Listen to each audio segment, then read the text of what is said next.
Hello friends and all the aspirants, आप सभी का स्वागत है कंपटीशन अफेयर्स में। और आज का जो वीडियो है वो है जनवरी के करंट अफेयर्स को लेकर। दो पार्ट्स में वीडियो आएगा और दो पार्ट्स में हम जनवरी का करंट अफेयर कवर कर लेंगे। तो आज के पहले पार्ट की शुरुआत करते हैं पहले क्वेश्चन के साथ। और पहला क्वेश्चन है, विच of the following became the third largest auto market globally. इनमें से कौन सा देश विश्व का तीसरा सबसे बड़ा ऑटो मार्केट बन चुका है अगर पूरे विश्व की बात करें। मार्केट बेसिकली क्या होता है, जहाँ पे चीजें खरीदी और बेची जाती हो। और ऑटो मार्केट वो होता है जहाँ पे व्हीकल्स की बात की जाए कि कितनी व्हीकल्स बेची गई। तो विश्व का तीसरा सबसे ज्यादा बेचने वाला जो देश बन गया है वो हमारा भारत देश बन गया है। ठीक है। तो भारत देश ने रिकॉर्ड किया है इस बार 2022, अगर नंबर्स की बात करें तो 2022 की अगर बात करें तो इंडिया ने 4.25 मिलियन यूनिट्स सेल की और जापान को पीछे छोड़ दिया। इससे पहले जापान सबसे बड़ी थर्ड सबसे बड़ी ऑटो मार्केट था, अब इंडिया हो गया है।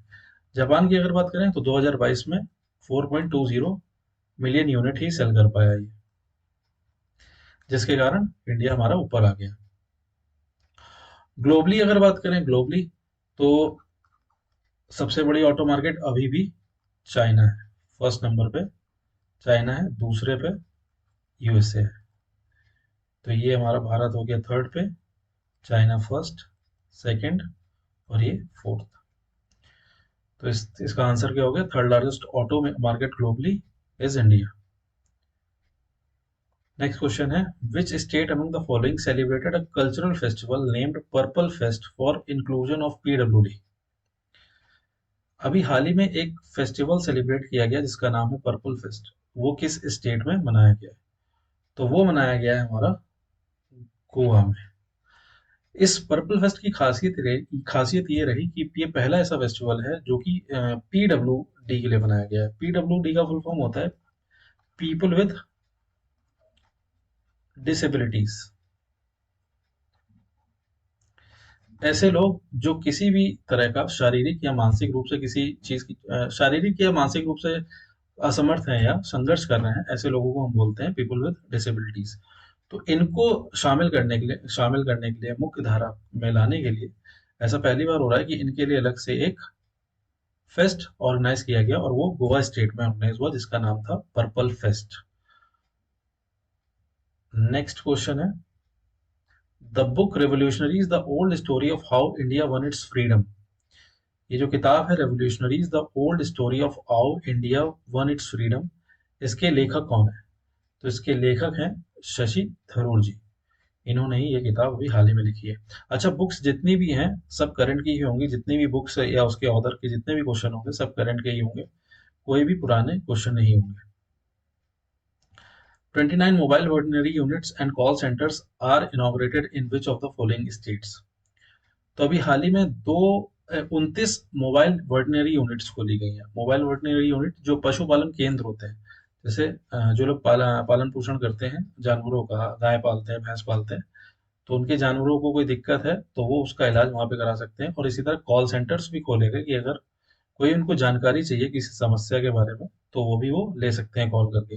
तो ऐसे 29 यूनिट्स और सेंटर्स खोले गए, कॉल सेंटर्स खोले गए हैं। वो किस स्टेट में खोले गए हैं? केरला में खोले गए। नेक्स्ट है, India first G20 meeting held at. India की पहली, ये काफी इंपॉर्टेंट टॉपिक रहेगा इस बार का, क्योंकि इस बार पहली बार इंडिया जो है प्रेसिडेंसी जो है कर रहा है G20 समिट की। तो G20 जो शिखर सम्मेलन होगा वो होगा न्यू दिल्ली में। जो फाइनल समिट होगी वो न्यू दिल्ली में होगी। और ये 18th एडिशन होगा G20 का, 18th एडिशन होगा। इसके बहुत सारे सेगमेंट होते हैं। ये तो सितंबर में होगी जो शिखर सम्मेलन है वो न्यू दिल्ली में होगा प्रगति मैदान में। बट इसकी जो पहली मीटिंग है जिसके लिए मतलब ये लोगो लॉन्च किया हुआ है, ये आप बगल में देख रहे हो साइड में, तो इसके लिए ये पहली मीटिंग हुई है पुदुचेरी में। और पुदुचेरी में G20 समिट का जो लोगो है वो ये लॉन्च किया गया है। और थीम इस बार की जो है G20 की वो है आपकी वासुदेव कुटुंबकम। और इंग्लिश में अगर बात करें तो है वर्ड इज वन। ये इस बार की थीम है। नेक्स्ट क्वेश्चन है, सॉरी सॉरी सॉरी, तो अच्छा आंसर तुमने बता दिया, ठीक है। नेक्स्ट क्वेश्चन है, India acquired lithium and copper mines in which country? अभी हाल ही में भारत ने दो लिथियम माइंस और एक कॉपर माइन लीज पर ली है, किस कंट्री में? तो ये लिया आपका अर्जेंटीना में। तो बेसिकली उद्देश्य ये रहा होगा लेने का, या उद्देश्य है रहा क्या होगा, है यही उद्देश्य है कि जो भी हमें सप्लाई की जरूरत है लिथियम की और कॉपर माइन की, वो हम वहां से रिसोर्सेज को यूज करके हमारी जो इंडिया की सप्लाई है उसको पूरा करेंगे। जैसे अभी लिथियम एंड बैटरीज का चल रहा है, ठीक है, और इलेक्ट्रॉनिक व्हीकल्स के ऊपर भी जोर चल रहा है, सोलर पैनल्स के ऊपर जोर चल रहा है, तो इन सब में यूज होता है लिथियम का, और एरोस्पेस इंजीनियरिंग में भी यूज होता है लिथियम का, कॉपर का। तो इसकी सप्लाई को पूरा करने के लिए भारत ने अर्जेंटीना में लीज पर दो माइंस ले रखी हैं, जिसपे अब भारत काम करेगा और अपनी सप्लाई को पूरा करेगा। नेक्स्ट क्वेश्चन है, the first meeting of Y20 summit shall be held in. Y20 branch है G20 जैसे समिट भारत में हो रही इस बार, तो कई सारे सेगमेंट होने हैं, उनमें से एक है Y20। Y stands for youth, youth 20। तो ये कहां पर हो रही है? पहली मीटिंग है यूथ 20 की, ये हो रही है आपका गुवाहाटी में। यूथ 20 की बात हुई है, तो यूथ अफेयर्स की बात अगर करें तो यूथ अफेयर्स मिनिस्ट्री किसके अंडर में है? ये क्वेश्चन आ सकता है, क्योंकि ये जो समिट है, ये जो उद्घाटन इसका किया गया है, ये यूथ अफेयर्स मिनिस्टर के द्वारा ही किया गया है। यूनियन यूथ अफेयर्स मिनिस्टर है, जिनका नाम है अनुराग ठाकुर। तो अनुराग ठाकुर जी ने ये समिट इनॉग्रेट की थी, उद्घाटन इसका किया था, और ये गुवाहाटी में किया था। नेक्स्ट क्वेश्चन है, world first palm leaf manuscript museum is opened at. विश्व का पहला पाम लीफ मैन्युस्क्रिप्ट म्यूजियम है, कहां पर खोला गया है? तो पहले आपने देखा होगा कि पत्ते पे लोग लिखा करते थे, तो उसी तरह का संग्रहालय बनाया गया, उन्हीं चीजों का संग्रहालय बनाया गया है, और ये विश्व का पहला है, और ये आपका बनाया गया है केरला में। इस तरह से भी याद रख सकते हो कि लिखने पढ़ने की बात है तो केरला लिटरेसी में सबसे हाई है इंडिया में, 94% लिटरेसी रेट है, तो ये केरला में खोला गया है। विश्व का पहला है, इसलिए इंपॉर्टेंट है, आ भी सकता है। Recently Birsa Birsa Munda hockey stadium was inaugurated at. अभी हाल ही में बिरसा मुंडा हॉकी स्टेडियम बनाया गया, उद्घाटन हुआ है, ये कहाँ पर हुआ है? तो बिरसा मुंडा झारखंड, जो मतलब जानते हैं झारखंड से जुड़े हुए हैं, तो लेकिन ये झारखंड में ये हॉकी स्टेडियम नहीं बनाया है, ये बनाया गया है उड़ीसा में। इसलिए बनाया गया क्योंकि इस बार का जो हॉकी वर्ल्ड कप है 2023 मेन कैटेगरी का, वो हमारे इंडिया में होगा और उड़ीसा में होगा, इसलिए इम्पोर्टेंट है। और दो जगह पे होगा, एक तो भुवनेश्वर में होगा, राउरकेला में होगा। भुवनेश्वर की अगर बात करें तो यहाँ पे कलिंग स्टेडियम है, जहाँ पे इवेंट होगा, और राउरकेला में अभी ये बिरसा मुंडा स्टेडियम बनाया गया। तो ये कहाँ पे है? अगर उड़ीसा में बात करें तो ये राउरकेला में है। नेक्स्ट क्वेश्चन है, first women cricketer to have statue at Sydney cricket ground. पहली ऐसी वुमेन क्रिकेटर है, महिला क्रिकेटर है, जिनका स्टैचू बनाया गया है कहां पर? सिडनी क्रिकेट ग्राउंड पर। तो ये फोटो है इनकी, अगर आप पहचान पा रहे हैं, ये है बिलिंदा क्लार्क, और ये ऑस्ट्रेलियन क्रिकेटर है, ऑस्ट्रेलिया की तरफ से खेलती, ठीक है। तो ये इनका भी स्टैचू बनाया गया है सिडनी क्रिकेट ग्राउंड पर। नेक्स्ट क्वेश्चन है, who became the 79th grand master of India. 79th grand master of India कौन बने अभी हाल ही में? इनकी तस्वीर अगर आप जानते हो तो ये है प्रनेश एम, और ये तमिलनाडु को बिलोंग करते हैं। ग्रैंड मास्टर बेसिकली सबसे हाईएस्ट ऑनर है चेस के गेम में, जो कि फाइट के द्वारा दिया जाता है। फाइट क्या है? International chess federation, international chess federation. The book Ambedkar life is authored by. तो ये जो बुक है Ambedkar life is authored by, किसके द्वारा लिखी गई है? अम्बेडकर अ लाइफ, बुक का नाम क्या है? Ambedkar a life. ये किसके द्वारा लिखी गई है? शशि थरूर द्वारा लिखी गई है, शशि थरूर जी हैं, उनके द्वारा लिखी गई है। आईफेंस 2023 कॉन्फ्रेंस वाज हेल्ड इन। आईफेंस 2023 की जो सम्मेलन है, ये कहाँ पर हुआ है? पहली बात तो ये किससे संबंधित है? एग्रीकल्चर से। और ये हुआ कहाँ पर है? ये हुआ है नाभी में। NABI stands for national agri food biotechnology institute, और ये है कहाँ पर? मोहाली में, पंजाब। राइट। तो किसी भी तरीके से आ सकता है, अगर मोहाली ऑप्शन है तो मोहाली लगाएंगे, और पंजाब है तो पंजाब भी लगा सकते हैं। और ये एग्रीकल्चर से रिलेटेड सम्मेलन है। Which airport has been renamed as Mopa airport recently? अभी हाल ही में किस इंटरनेशनल एयरपोर्ट का नाम बदल के मोपा एयरपोर्ट रख दिया गया है? तो मोपा एयरपोर्ट का सिंबल ये है कि ये जो नाम है ये किसको सिंबलाइज कर रहा है? मनोहर पारिकर जी को। अब आपको आइडिया लग गया होगा कि ये कहाँ का होगा इंटरनेशनल एयरपोर्ट। तो ये फॉर्मर सीएम ऑफ गोवा रह चुके हैं, गोवा के मतलब थे, जिनका इनका निधन भी हो चुका है। तो ये ग्रीनफील्ड इंटरनेशनल एयरपोर्ट का नाम बदल के मोपा एयरपोर्ट कर दिया गया, और ग्रीनफील्ड गोवा इंटरनेशनल एयरपोर्ट है। तो the answer is greenfield international airport जो गोवा में है उसका नाम बदल करके मोपा एयरपोर्ट कर दिया गया है। Recently Imoinu Iratpa festival was celebrated in which state? अभी हाल ही में इमोइनु एरतापा फेस्टिवल कहाँ पर सेलिब्रेट किया गया है? इमोइनु एरतापा फेस्टिवल कहाँ पर सेलिब्रेट किया है? ऑप्शन देखिए आप। ये फेस्टिवल सेलिब्रेट हुआ है मणिपुर। नेक्स्ट क्वेश्चन है, who is appointed as the Bihar state icon by the election commission? अभी इलेक्शन कमीशन ने बिहार का चेहरा जो है चुना है, बिहार स्टेट आइकन, बिहार राज्य का जो चेहरा चुना है वो किसको चुना है? इनको अगर आप पहचान पा रहे हो, यूट्यूब सेंसेशन है, ये सिंगर है, यूट्यूब पर वीडियोस डालती हैं, गाती सिंगिंग करती हैं अपने दो भाइयों के साथ, और फेमस भी हैं। इनका नाम है मैथिली ठाकुर। तो इनको बिहार का स्टेट आइकन बनाया गया है bye the election commission. So the answer is Maithili Thakur. Words habitat award 2023 by UN is awarded to जगह mission of which state in India? अभी हाल ही में जगह मिशन को वर्ड्स हैबिटेट अवार्ड 2023 दिया गया है, किसकी तरफ से? यूनाइटेड नेशंस की तरफ से। और ये जगह मिशन कहाँ का है? ये किस स्टेट में है इंडिया का हमारे? तो ये है उड़ीसा का, और ये 2017 में लॉन्च हुआ था। बेसिकली ये यहाँ पे आप साइड में पिक्चर देखो तो यहाँ से आपको आइडिया लग जाएगा ये मिशन किसके बारे में है। ये मिशन लैंड टिल्टिंग मिशन था, और लोगों को जो एक जो स्लम, जो झोपड़पट्टी में रहते हैं या गंदी बस्ती में जो लोग रहते हैं, उनका जो रहने का जो जगह है उसको बदलने का एक मिशन था। तो ये स्लम्स को बदलना चाह रहे थे, किसमें? आदर्श कॉलोनीज में। वहां की रहने की व्यवस्था अच्छी करना चाह रहे थे, खाने पीने की अच्छी, और साफ सफाई। यहाँ पे देख रहे हो आप कि घर भी पेंट कर दिए गए।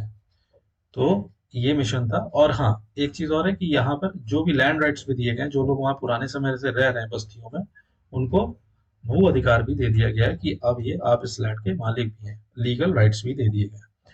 तो ये था जगह मिशन, जो कि था उड़ीसा का। और उड़ीसा की अगर सीएम की बात करें, सीएम कौन है यहाँ के? नवीन पटनायक जी हैं। आगे बढ़ते हैं। Recently CM residential land rights scheme was launch by which state?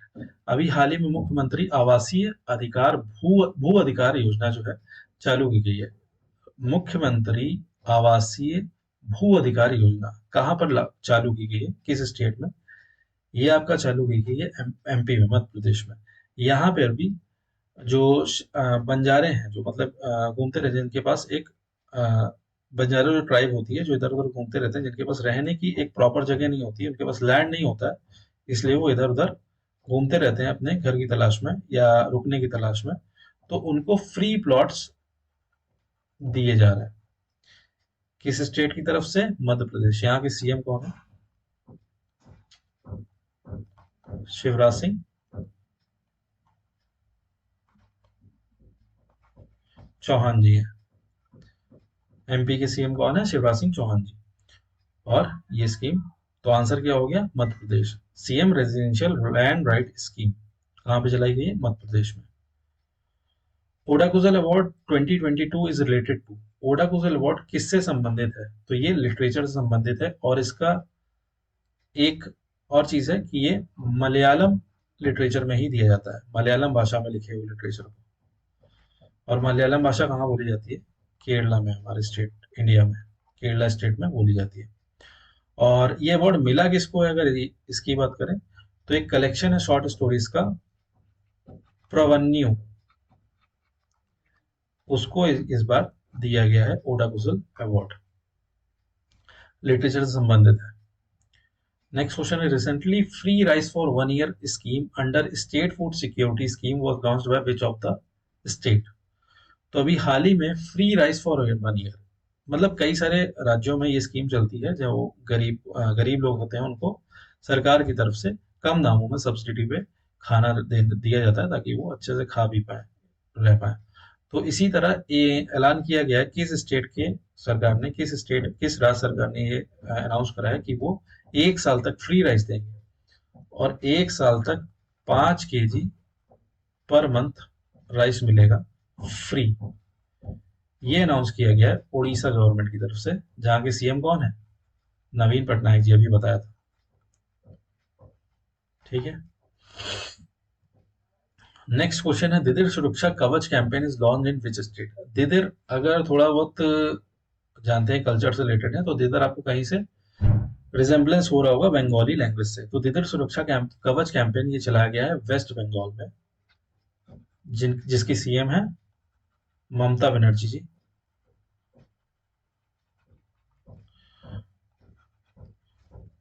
और ये कैंपेन इसलिए चलाया बेसिकली, जो भी राज्य सरकार की जो भी स्कीमें हैं जो स्टेट्स में चलाई गई हैं, क्या वो उसका बेनिफिट्स लोगों तक पहुंचा है या नहीं पहुंचा है, इसलिए ये कैंपेन निकाला गया। उस पर ये इंश्योर करेंगे कि लोगों तक उसके फायदे पहुंचे हैं या नहीं पहुंचे हैं।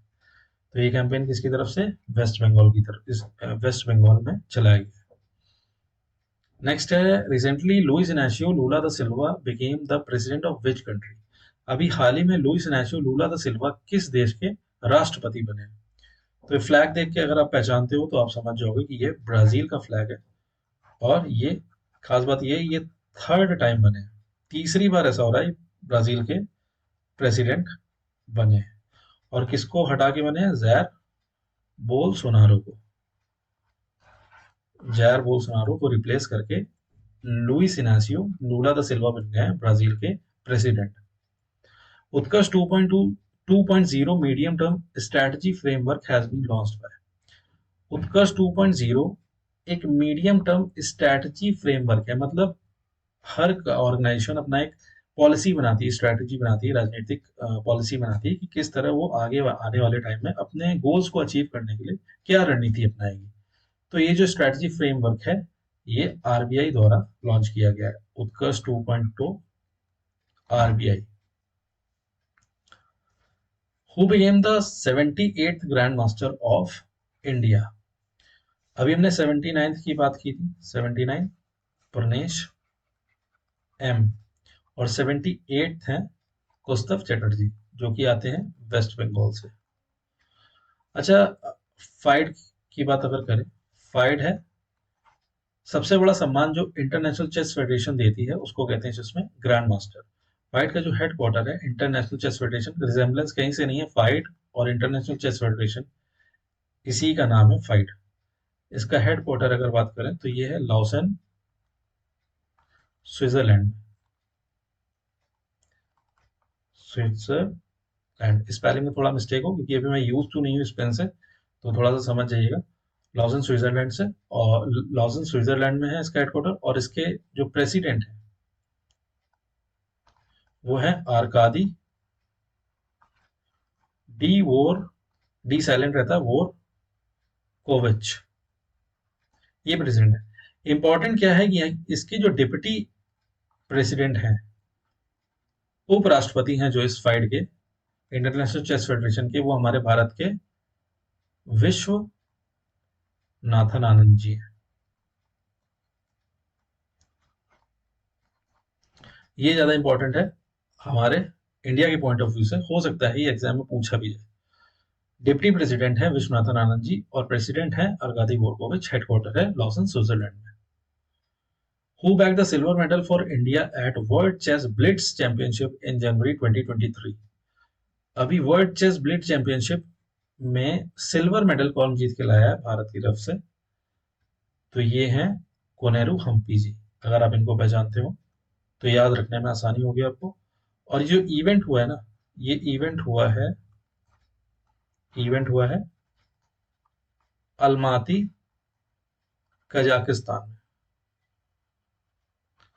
अलमाती कजाकिस्तान में ये इवेंट हुआ है। पूछा जा सकता है ये भी कि वर्ल्ड चेस ब्लिट्ज चैंपियनशिप 2023 कहाँ पे हुआ है इवेंट? तो अलमाती अलमाती कजाकिस्तान में हुआ है। और इसकी विनर तो नहीं रही है, रनर अप रही है सिल्वर मेडल में, कोनेरू हम्पी। नेक्स्ट क्वेश्चन है, India's first under water metro is to be operational by December 2023 in, कहां पर चलने वाली है? भारत की पहली अंडर वाटर मेट्रो पानी के थ्रू चलेगी, मतलब किसी रिवर के नीचे से निकाली जा रही होगी। पानी इस तरह से आपको नजारा दिखेगा जब आप मेट्रो में चलेंगे। तो ये पहली अंडर वाटर मेट्रो वहीं पे बनाई जा रही है जहां पर पहली मेट्रो चली थी। फर्स्ट मेट्रो कब चली थी? 1984 में। कहाँ चली थी? कोलकाता में। तो ये कहाँ चलने वाली है? कोलकाता में। इस ईयर के एंड तक ये चालू हो जाएगी और ये चलेगी between the twin cities of Kolkata, जो कि क्या, सॉरी सॉरी, कोलकाता नहीं, twin cities of West Bengal, जो कि है कोलकाता और हावड़ा। इन दोनों स्टेशन के बीच में ये अंडर वाटर मेट्रो चलेगी। नेक्स्ट क्वेश्चन है, रिसेंटली जश्न चिल्लाई कलन इज सेलिब्रेटेड बाय। अभी हाल ही में जश्न चिल्लाई कलन ये एक सेलिब्रेशन उत्सव मनाया गया, किसके द्वारा मनाया गया? CRPF, ITBP, SSB, BSF. तो ये मनाया गया है सीआरपीएफ द्वारा। इसके डीजी कौन है सीआरपीएफ के? एल थायोसेन जी हैं। एल थायोसेन है डीजी ऑफ सीआरपीएफ। तो जश्न चिल्लाई कलन किसके द्वारा मनाया गया? सीआरपीएफ द्वारा। Recently yoyo test and DEXA test is adopted by. अभी हाल ही में योयो टेस्ट और डेक्सा टेस्ट अडॉप्ट किए गए, अपनाए गए किस स्पोर्ट फेडरेशन के द्वारा? तो ये अभी हाल ही में बीसीसीआई द्वारा अपनाए गए हैं, क्योंकि अभी जो 2023 का वर्ल्ड कप है ये हमारे भारत में होने वाला है और बीसीसीआई कोई भी रिस्क नहीं लेना चाहता है कि किसी भी तरह का इंजरी का सामना करना पड़े हमारे सिलेक्टेड प्लेयर्स को जो हमारे वर्ल्ड कप में खेलेंगे। और ये योयो टेस्ट और डेक्सा टेस्ट इमेज देख के समझ आ रहा होगा, ये फिजिकल फिटनेस टेस्ट है कि प्लेयर्स की फिटनेस को टेस्ट किया जाएगा। और डेक्सा टेस्ट उनकी बोन डेंसिटी को लेके है कि किसी भी तरह की बोन में कोई कमजोरी या इंजरी के मतलब पॉसिबिलिटी तो नहीं है किसी भी प्लेयर के अंदर, ताकि ये सुनिश्चित करें कि किसी भी तरह का इंजरी का सामना ना करना पड़े। इसलिए बीसीसीआई ने इस टेस्ट को अडॉप्ट कर लिया। बीसीसीआई की बात करें, इसका हेडक्वार्टर मुंबई में है और इसके इस समय हेड जो है वो कौन है? रॉजर बिन्नी है। राइट, चलते हैं नेक्स्ट क्वेश्चन की तरफ। Recently a book breathing barriers is authored bye. अभी हाल ही में ब्रीदिंग बैरियर्स बुक किसके द्वारा लिखी गई है? तो ये बुक लिखी गई है काकी माधव द्वारा। नेक्स्ट है, संविधान उद्यान एंड मयूर स्तंभ आर इनॉग्रेटेड एट। अभी हाल ही में संविधान उद्यान और मयूर स्तंभ कहां पर उद्घाटन हुआ है इनका? तो ऑप्शंस देख के समझ आ रहा होगा, जयपुर है, जोधपुर है, भीलवाड़ा है, उदयपुर है। ऑप्शन देख के ये समझ आ रहा होगा कि ये राजस्थान स्टेट में है। लेकिन राजस्थान स्टेट में कहां पर है? तो ये जयपुर सिटी में उद्घाटन हुआ है इनका, संविधान उद्यान का और मयूर स्तंभ का। नेक्स्ट क्वेश्चन है, India's first green hydrogen blending operation in PNG started. PNG होता है पाइप नेचुरल गैस। जो हमारे घरों में इस समय गैस कनेक्शन हुए हैं पाइप वाले, और सीएनजी हमारे घर पे आती है जिससे हम चूल्हा हमारा जलता है घर का, तो वो होता है पाइप नेचुरल गैस। तो इस बार पहला ऑपरेशन किया गया है कि ग्रीन हाइड्रोजन मिलाया गया है सीएनजी में, ताकि फ्यूल को और क्लीन करा जा सके और एनवायरमेंट फ्रेंडली बनाया जा सके। तो ये पहला ऑपरेशन कहाँ पे किया गया है? गुजरात में। और ये किसने किया है? एनटीपीसी ने करा है। किसके साथ मिलके? गुजरात गैस के साथ मिलके। ठीक है, तो भारत का पहला first green hydrogen blending operation जो है कहां पर हुआ है? गुजरात में। एनटीपीसी ने किया है गुजरात गैस के साथ कोलैब करके। राइट। नेक्स्ट क्वेश्चन है, सीएम सुख आश्रय सहायता कोष is launched by which state. तो ये एक फंड है, कोष का मतलब फंड होता है। राज्य सरकार ने कोष खोला है, किस चीज के लिए? गरीबों की मदद के लिए, ठीक है, और उनकी एजुकेशन के लिए। तो फाइनेंशियल असिस्टेंस के लिए है ये, प्लस एजुकेशन, जो भी बच्चे हैं उनके लिए फाइनेंशियल असिस्टेंस और एजुकेशन के लिए, जो कि हिमाचल प्रदेश सरकार ने इसको लॉन्च करा है। अभी हिमाचल प्रदेश चर्चा में इसलिए भी रहा क्योंकि यहाँ पे विधानसभा के चुनाव हुए थे और चेंज हुआ है सीएम। सीएम यहाँ के चेंज हो चुके हैं। प्रेजेंट में, करंट में सीएम है यहाँ के सुखविंदर सिंह सुक्खू। सुखविंदर सिंह सुक्खू जी हैं, ट्रिपल एस से ध्यान रख सकते हैं। और यहाँ के पहले जो थे सीएम, वो थे जयराम ठाकुर जी, जो कि रिप्लेस हो चुके हैं। इनको रिप्लेस करके ये बने हैं सुखविंदर सिंह सुक्खू, और ये कांग्रेस पार्टी के हैं और ये बीजेपी पार्टी के थे। क्वेश्चन पूछा जा सकता है, ये पूछे जाते हैं कभी कभी, जब कुछ चर्चा में चीज होती है तो पूछ लेते हैं, कभी भी पार्टी पूछ लेते हैं कि किस पार्टी को बिलोंग करते हैं। नेक्स्ट क्वेश्चन है, who is the first women army officer to be deployed at Siachen. पहली महिला आर्मी ऑफिसर कौन है जो सियाचिन पे तैनात की गई है? सियाचिन जो दुनिया का सबसे ऊंचा युद्ध मैदान है। एस फॉर सियाचिन और एस फॉर शिवा चौहान। तो शिवा चौहान है जो कि पहली वुमेन ऑफिसर है, पहली महिला ऑफिसर है जो कि तैनात की गई है सियाचिन पर। Answer is captain Shiva Chauhan. Recently 108 Indian science congress was held at. अभी 108th एडिशन, 108वां संस्करण इंडियन साइंस कांग्रेस का कहां पर आयोजित हुआ है? तो ये हुआ है आपका नागपुर में, महाराष्ट्र। नेक्स्ट है, recently Siyom bridge is inaugurated इन। अभी हाल ही में सियोम ब्रिज जो है, इसका उद्घाटन कहां पर किया गया है? तो सियोम ब्रिज का उद्घाटन हुआ है अरुणाचल प्रदेश में, over Siyom river. Siyom river के ऊपर बनाया गया है और ये ब्रह्मपुत्र की ट्रिब्यूटरी है, ठीक है। नेक्स्ट क्वेश्चन है, India's first ever coal gasification based Talcher fertiliser plant was inaugurated. तो क्वेश्चन ये भी आ सकता है कि अभी हाल ही में टालचर फर्टिलाइजर प्लांट कहाँ पे उद्घाटन हुआ है? तो ये है उड़ीसा में। और इसकी खासियत ये है कि ये भारत का पहला पहला कोल गैसिफिकेशन प्लांट है। कोल गैसिफिकेशन बेसिकली क्या होता है? कोल गैसिफिकेशन, कोल को ट्रांसफॉर्म किया जाता है किसमें?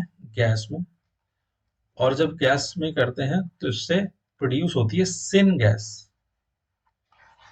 सिन गैस यूज होती है फर्टिलाइजर बनाने में। तो इसको कहते हैं first of all coal gasification, इसको कहते हैं कोल गैसिफिकेशन, जिसका यूज करके इन्होंने फर्टिलाइजर प्लांट, मतलब टेक्नोलॉजी, ये फर्टिलाइजर प्लांट में ये टेक्नोलॉजी यूज होगी और फर्टिलाइजर यहाँ पर बनेगा कोल गैसिफिकेशन टेक्नोलॉजी यूज करके। और यूनियन मिनिस्टर ऑफ फर्टिलाइजर अगर कौन है, यूनियन मिनिस्टर की बात करें अगर फर्टिलाइजर के, कौन है? मनसुख मांडविया जी हैं, इन्होंने ही इसका उद्घाटन किया है। इनके पास एक और मिनिस्ट्री है, वो है हेल्थ एंड फैमिली वेलफेयर। एक और है इनके पास, health and family. Next question है, who became the first female Sikh जज ऑफ यूएसए। यूएसए की पहली महिला सिख जज कौन सी बनी है? फीमेल जजेस तो हैं लेकिन सिख भी हैं, फीमेल भी हैं और सिख भी हैं। तो पहली महिला सिख जज जो बनी है, इनकी ये तस्वीर है और इनका नाम है मनप्रीत सिंह मोनिका।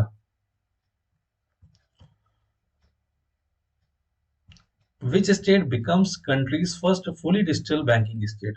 इनमें से कौन सा स्टेट पूरी तरह फुली डिजिटल बैंकिंग स्टेट बन गया है? फुली डिजिटल का तो ये है पहली बात तो केरला।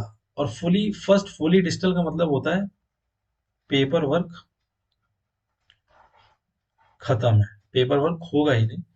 जो भी मतलब आपको आधार से लेकर जितने भी बेसिक काम होते हैं बैंक से रिलेटेड, आधार है, अकाउंट है और पैन कार्ड है और चेक से संबंधित कोई भी काम है, मतलब जितने भी बैंक के काम है, आपको किसी के लिए भी पेपर वर्क नहीं करना पड़ेगा, पूरी तरह ये डिजिटली होंगे, ऑनलाइन होंगे। तो ये पहला स्टेट है भारत का जो पूरी तरह डिजिटल हो गया बैंकिंग में। तो ये है हमारा केरला। केरला बार बार क्वेश्चंस में आ रहा है, तो उसके सीएम कौन है एक बार याद कर लीजिएगा, पिनाराई विजयन। पिनाराई विजयन याद रखिएगा, राइटिंग पे थोड़ा सा ध्यान दीजिएगा, मैं बोल तो रहा हूँ, आपको समझ आ रहा होगा।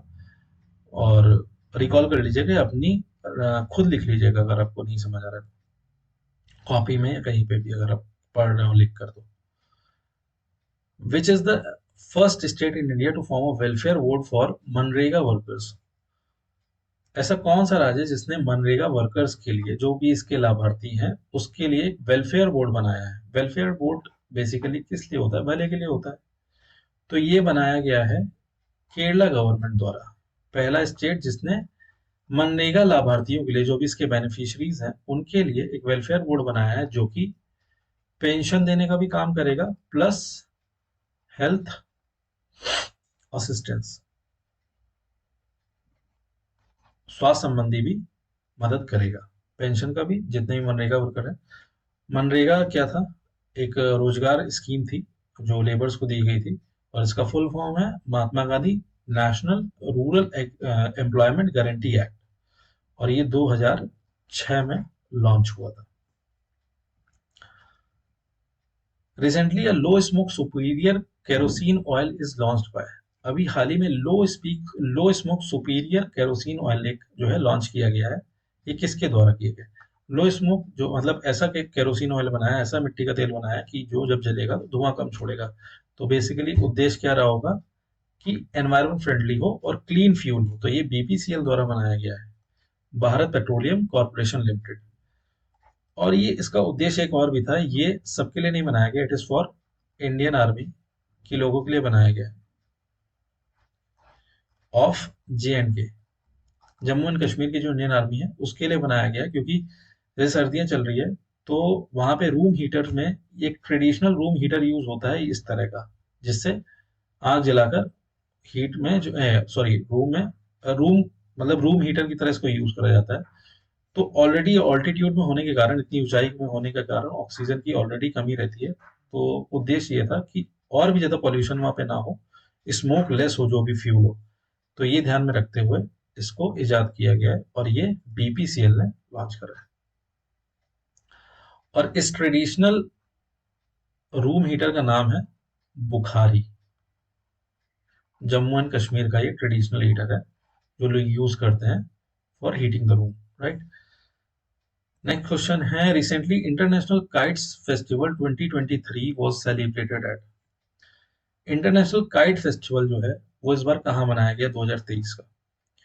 तो ये मनाया गया है आपका गुजरात में।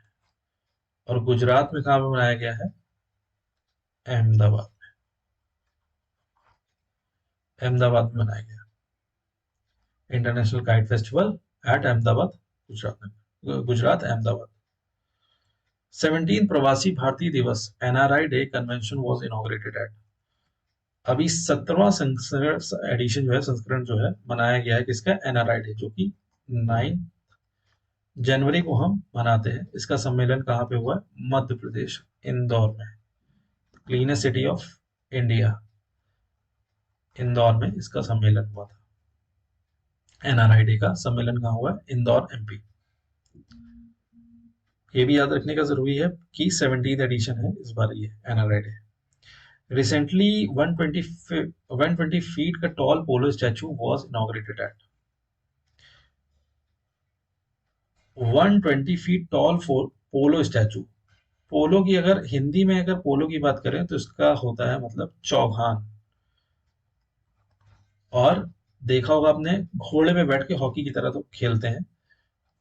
तो ये 120 फीट का जो है टॉल पोलो स्टैचू बनाया गया है इस तरह का। और ये कहाँ पे इसका उद्घाटन किया गया है? मणिपुर में किया गया है।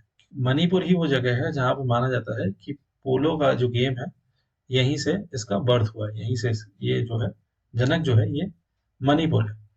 और पोलो का नाम लेते हैं चौहान, जिसको हिंदी में कहते हैं, तो हमें Qutubuddin Aibak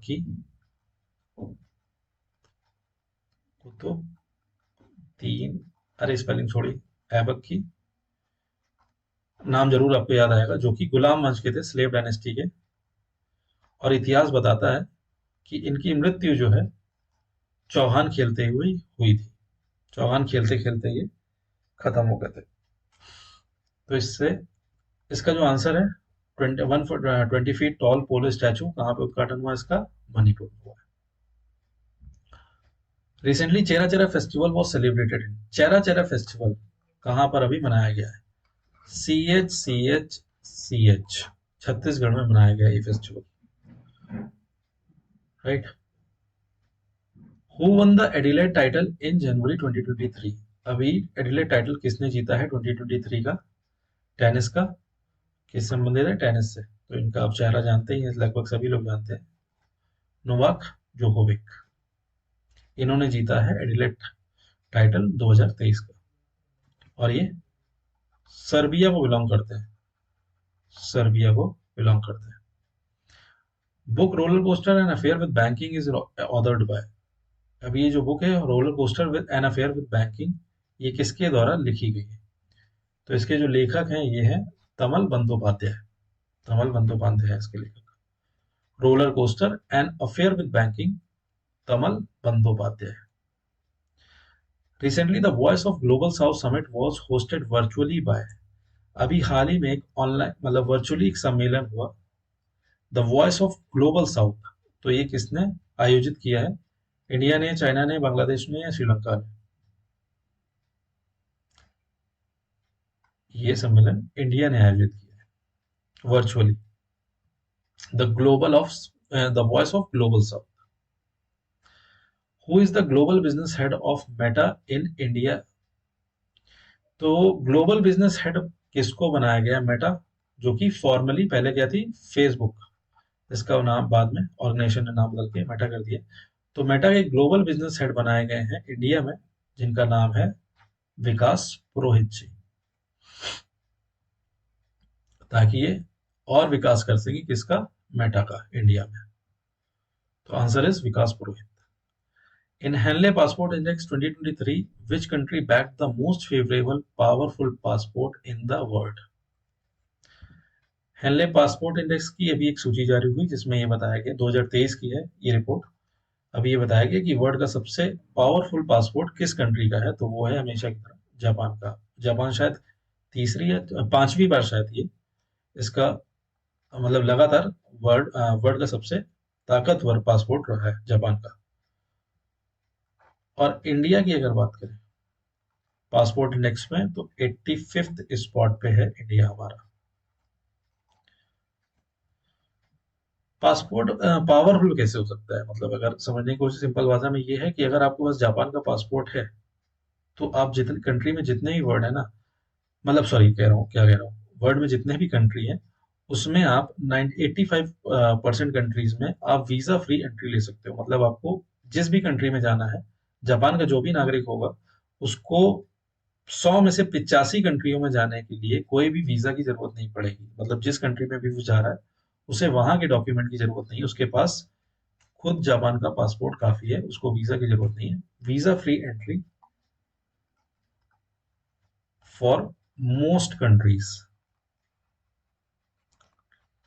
in the world, ये तय करता है कि पासपोर्ट कितना पावरफुल है किसी भी देश का। So the most powerful passport is of Japan. According to CPCB report, which has been the India's most polluted city in India, most polluted city in India in 2022, 2022 का सूची की बात करें तो कल सेंट्रल पॉल्यूशन कंट्रोल बोर्ड की तरफ से रिपोर्ट है, और ये बताया गया है कि इंडिया का जो सबसे पॉल्यूटेड प्रदूषित जो मतलब सिटी रहा है, शहर रहा है, वो है दिल्ली। पहले नंबर पे है पॉल्यूशन की बात करें अगर, दूसरे नंबर पे है हमारा फरीदाबाद, हरियाणा। और तीसरे नंबर पे है हमारा गाजियाबाद, यूपी। तो ये टॉप 3 पॉल्यूटेड सिटी है हमारे इंडिया के, Delhi, Faridabad, Ghaziabad. Sarang 2023 India's largest student run festival was held at. अभी ये सारंग 2023 इंडिया का जो माना जाता है सबसे बड़ा स्टूडेंट फेस्टिवल है, जहाँ पे सबसे ज्यादा स्टूडेंट पार्टिसिपेट करते हैं। ये एनुअल फेस्ट है आईआईटी मद्रास का। तो ये आईआईटी मद्रास में अभी हाल ही में मनाया गया। Recently, which country launched its immigration policy named Title 42, extending the COVID-19 pandemic era restrictions? अभी हाल ही में किस कंट्री ने अपनी जो इमिग्रेशन पॉलिसी है जिसका नाम है टाइटल 42 उसको एक्सटेंड कर दिया है। मतलब जो उनकी इमिग्रेशन पॉलिसी है कि बाहर से जो भी देश से लोग आएंगे उनके ऊपर क्या रिस्ट्रिक्शंस होंगे, वो अभी उन्होंने एक्सटेंड कर दिया। उसका जो पॉलिसी का नाम है वो टाइटल 42। और ये कहाँ की पॉलिसी है? ये है यूएस की। कोविड 19 के समय पे यूएस ने ये पॉलिसी निकाली थी कि बाहर से जो भी आने वाले लोग हैं उनके ऊपर क्या रिस्ट्रिक्शंस होंगे। और अभी हाल ही में जो कोविड की खबरें दोबारा से आई थी उसको देखते हुए यूएस ने फिर से इसको एक्सटेंड कर दिया। टाइटल 42 के जो भी नियम थे, जो भी रिस्ट्रिक्शंस थे बाहर से आने वाले लोगों के लिए, वो फिर से लागू हैं, अभी भी एक्सटेंड कर दिए गए। Title 42 is belong sorry title 42 belongs to US और ये एक्सटेंड हो गए दोबारा से। Next question, recently India participated in first edition of Veer guardian 2023 air defence exercise.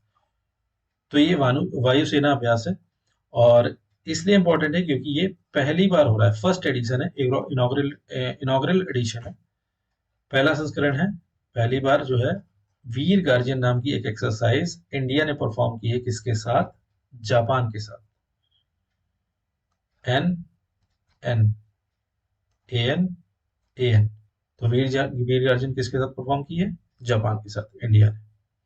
और ये एक वायुसेना अभ्यास है। Who has been appointed as the chief technologist of NASA. अभी किसको चीफ टेक्नोलॉजिस्ट ऑफ नासा किसको नियुक्त किया गया है, किसको बनाया गया है? एसी चरानिया जी है, जो ये इंडियन अमेरिकन है, इंडियन अमेरिकन है। नासा ने इनको चीफ टेक्नोलॉजिस्ट बना दिया। नासा की बात करें तो इसका एस्टैब्लिशमेंट हुआ था 1958 में और इसके जो एडमिनिस्ट्रेटर हैं या जिसके हेड हैं वो हैं बिल नेल्सन। वो अदर द बुक जादूनामा। अभी जादूनामा बुक एक जो है लिखी गई है, किसके द्वारा लिखी गई है? अरविंद मंदलोई। और ये किसके बारे में है? जो हमारे बहुत प्रसिद्ध लिरिसिस्ट हैं हमारे भारत के, जावेद अख्तर जी, उनके बारे में, उनकी लाइफ जर्नी के बारे में ये बुक लिखी है जादूनामा। और ये किसने लिखी है? अरविंद मंदलोई। नेक्स्ट क्वेश्चन है, who became the first woman chief secretary of Telangana. Telangana की पहली महिला चीफ सेक्रेटरी किसको बनाया गया है? तो ये बनाया गया है ए शांति कुमारी जी को। तेलंगाना के बारे में बात करें तो 2014 में ये स्टेट बना था, सेपरेटेड फ्रॉम, किससे अलग करके बना था? आंध्र प्रदेश से। आंध्र प्रदेश से अलग करके तेलंगाना बनाया गया था 2014 में। और इसकी जो इसकी जो कैपिटल है ये है हैदराबाद, जो कि पहले आंध्र प्रदेश की थी। आंध्र प्रदेश की इस समय क्या है? Amravati. Amravati is the capital of Andhra Pradesh and Hyderabad is the capital of Telangana. यहाँ के अगर सीएम की बात करें तो ये है के चंद्रशेखर राव। सॉरी, लिख लेना, चंद्रशेखर राव जी हैं यहाँ के सीएम, राइट। तो पहली महिला चीफ सेक्रेटरी तेलंगाना की कौन है? ए शांति कुमारी। Recently, Mahendra Singh Dhoni launched an indigenous surveillance drone named Droni is manufactured by। अभी एक धोनी जी के नाम पे एक सर्विलेंस ड्रोन बना है जो कि स्वर्णित है, भारत में ही बना है। और इसको लॉन्च भी महेंद्र सिंह धोनी जी ही ने किया है। तो ये मैन्युफैक्चर्ड किसके द्वारा बनाया गया है? तो हिंट के लिए यह है कि धोनी जो है उस ड्रोन मेकिंग कंपनी के जो है ब्रांड एम्बेसडर भी। अगर आपको हिंट पता हो तो ये है गरुण एरोस्पेस और ये एक चेन्नई बेस्ड कंपनी है जो कि ड्रोन्स बनाती है, चेन्नई बेस्ड है, ड्रोन्स बनाती है। इसके ब्रांड एम्बेसडर भी है महेंद्र सिंह धोनी। ब्रांड एम्बेसडर भी कौन है? महेंद्र सिंह धोनी, गरुड़ स्पेस द्रोणी।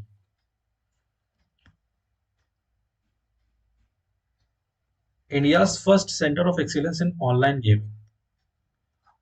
तो अभी हम देख रहे हैं कितना क्रेज चला है ऑनलाइन गेमिंग का भी, हाल ही 2-3 सालों में, 4-5 साल, 4 सालों में पबजी और ये सब गेम जितने भी आ गए, और लोगों ने काफी अच्छा इसमें अपना करियर भी बनाया है।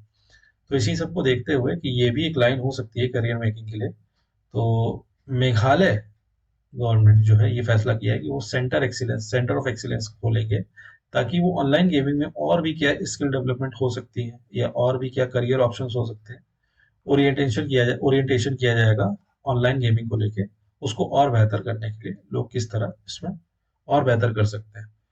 तो ये कहाँ पर खुला है? मेघालय, मेघालय स्टेट में। Recently Saharsh special education programme is launch in which state. Saharsh जो है एक एजुकेशन प्रोग्राम है, ये कहाँ पर लॉन्च किया गया, किस स्टेट में, किस राज्य में? तो ये त्रिपुरा में लॉन्च किया गया है। नेक्स्ट क्वेश्चन है, recently which state celebrated the Mongit festival. Mongit festival किस राज्य द्वारा भी सेलिब्रेट किया गया है, किस राज्य द्वारा मनाया गया है? ये असम द्वारा मनाया गया है। असम की बात अगर करें तो ये यहाँ के सीएम है हेमंत विश्व शर्मा जी है, और यहाँ के अगर गवर्नर की बात करें तो ये है Jagdish Mukhi ji. Mongit festival Assam. Recently India's first 5G enabled drone named Sky Hawk is launch by. India का पहला 5G टेक्नोलॉजी का यूज करने वाला जो ड्रोन है जिसका नाम है स्काई हॉक, ये किसके द्वारा लॉन्च किया गया है? 5G है ये, इंडिया का पहला 5G एनेबल्ड ड्रोन है जो 5G टेक्नोलॉजी को यूज करेगा, जिसका नाम है स्काई हॉक। दोनों तरह से प्रश्न आ सकता है, या तो इंडिया का पहला 5G पूछ लेगा, या ये पूछ लेगा स्काई हॉक किसने बनाया है। तो ये बनाया है आईजी ड्रोन्स ने, 5G आईजी ड्रोन्स ने बनाया है स्काई हॉक। रिसेंटली 23वां संस्करण national Sqay championship in January was held at. तो ये 23वां संस्करण नेशनल स्क्वे चैंपियनशिप ये कहाँ पे रखा गया है, ये कहाँ आयोजित हुआ था? तो ये हुआ था जम्मू एंड कश्मीर में। स्क्वे जब मैंने पहली बार पढ़ा तो मुझे भी नहीं पता था कि ये क्या होता है। तो ये एक ट्रेडिशनल फॉर्म होती है, traditional form of martial art, जो कि जम्मू एंड कश्मीर में प्रैक्टिस की जाती है। राइट, तो आंसर है इसका Jammu and Kashmir. 15th edition of FIH men's hockey world cup 2023 was held in. तो इस बार का हम अभी पिछले क्वेश्चन में एक बार पढ़ भी चुके थे कि उड़ीसा में बिरसा मुंडा हॉकी स्टेडियम बनाया गया, वो इसीलिए बनाया गया था क्योंकि इस बार इंडिया में हॉकी मेंस वर्ल्ड कप हो रहा था 2023, और ये 15वां संस्करण है। ठीक है, तो ये उड़ीसा इसका आंसर हो जाएगा, उड़ीसा में। और ये दो जगह पार्ट हुआ, दो जगह इवेंट्स हुए थे इसके, भुवनेश्वर एंड राउरकेला। और ये इंपॉर्टेंट है इसलिए क्योंकि यहाँ पे बिरसा मुंडा स्टेडियम अभी बनाया गया था। तो इस तरह से है, और हाँ ये कंक्लूड भी हो गया है। तो इसके जो विनर हैं इस बार के, ये हैं जर्मनी। जर्मनी जीता है, किससे? बेल्जियम से। बेल्जियन रनर अप रहा है। तो Germany is the winner of hockey world cup 2023 men's category में, और तीसरी बार जीते हैं ये, थर्ड टाइम। इससे पहले 2 बार जीत चुका है जर्मनी। नेक्स्ट क्वेश्चन है, Jallikattu 2023 celebration were held in. अभी ये जलीकट्टू 2023 सेलिब्रेशंस कहाँ पे, उत्सव कहाँ मनाया गया? ये मनाया गया है तमिलनाडु में। जलीकट्टू बेसिकली आपने देखा होगा टीवी में, मूवीज में, कि एक सांड के आगे लाल कपड़ा जो है लोग दिखा के उसको चिढ़ाते हैं, उसको दौड़ाते हैं। तो ये क्या है? बुल, इसके आगे ये लोग खेल रहे हैं, इसी तरह चिढ़ाते हैं। यहाँ इंडियन वर्जन है ये, मान लीजिए। तो ये तमिलनाडु में मनाया गया जल्लीकट्टू, जो कि एक बुल टेमिंग सेलिब्रेशन है। मजा करते हैं बुल्स के साथ। और ठीक है, बस इतनी सही है। तमिलनाडु, तमिलनाडु में मनाया गया जल्लीकट्टू, तमिलनाडु, टू नाडु, right. Who is the first women officer to be posted at BRO? पहली महिला ऑफिसर जो कि कहां पे नियुक्त की गई है? बीआरओ पे, बॉर्डर रोड ऑर्गेनाइजेशन। पहली महिला ऑफिसर है जो कि बीआरओ में तैनात की गई है, और इनका नाम है सुरभि झकमोला। कैप्टन सुरभि झकमोला जी जो है, ये बीआरओ पे तैनात की गई है। बीआरओ को बेसिकली काम होता है, जो भी हमारी बाउंड्री है, देश की बाउंड्री है, वहां पर रोड का मेंटेनेंस करना। नाम से ही पता चल रहा है, बॉर्डर रोड ऑर्गेनाइजेशन। इसका स्टैब्लिशमेंट हुआ था 1960 में, और इसके जो डीजी है, डायरेक्टर जनरल है, वो लेफ्टिनेंट जनरल राजीव चौधरी जी हैं, राइट। राइटिंग थोड़ा सा ना समझ आइएगा तो थोड़ा सा इग्नोर करिएगा, बाकी मैं बोल तो रहा हूँ। Surbhi Jagmola is the answer for the first women officer to be posted at BRO. और ये बीआरओ का फ्लैग है, और ये लोगो है बीआरओ का। नेक्स्ट क्वेश्चन है, who won the 71st Miss Universe 2022 title? 71वीं मिस यूनिवर्स बनी है 2022 में, और ये टाइटल जीता है आर बोनी गैब्रियल ने। आपको याद होगा 17 थी हमारे हरनाज कौर संधू, और इन्होंने इनको इस बार क्राउन देने का काम किया है। मिस यूनिवर्स जो अपना क्राउन था इनको दे दिया, और ये कहाँ को बिलोंग करती हैं? यूएस से। ये इनकी तस्वीर है, आप देख सकते हैं। तो आज के लिए मेरे ख्याल से इतना ही रखते हैं, और ये पार्ट 1 हो गया कंप्लीट, और यहीं से कंटिन्यू करेंगे हम पार्ट 2 में। और पार्ट 2 में खत्म हो जाएगा मेरे ख्याल से। टोटल 135 से 140 क्वेश्चन है मेरे ख्याल से। और दोस्त, इसको पूरा करने के बाद मुझे नहीं लगता कि जनवरी में कुछ आपसे रह जाएगा रेलिवेंट जो है, मतलब। तो आज के लिए इतना काफी है। मिलते हैं दूसरे पार्ट में, और यहीं से कंटिन्यू करेंगे 70th क्वेश्चन से। तब तक के लिए आप इस वीडियो को अच्छे से देखें, इस वीडियो से अच्छे अच्छे से तैयार कर लें, और जल्दी मैं दूसरा पार्ट डाल दूंगा। Thank you, bye bye, take care.